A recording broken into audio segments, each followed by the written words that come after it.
Hello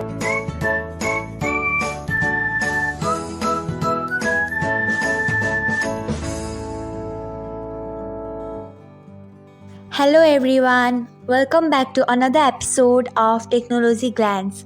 Today in this video, I'm going to guide you through how you can change wallpaper on WhatsApp. So, let's get started.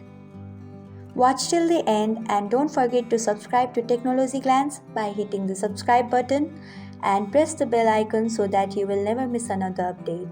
Without further ado, let's get started. Firstly, open WhatsApp app in your device. After that, tap on three dots icon. Then tap on settings. Next, tap on chats. After that, tap on wallpaper. Next, tap on change. After that, choose wallpaper of your choice. Then tap on set wallpaper. So this is how you can change wallpaper on WhatsApp.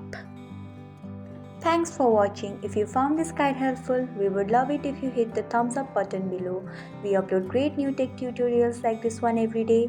So don't forget to subscribe to our channel and hit the bell icon to get an update as soon as we post a video.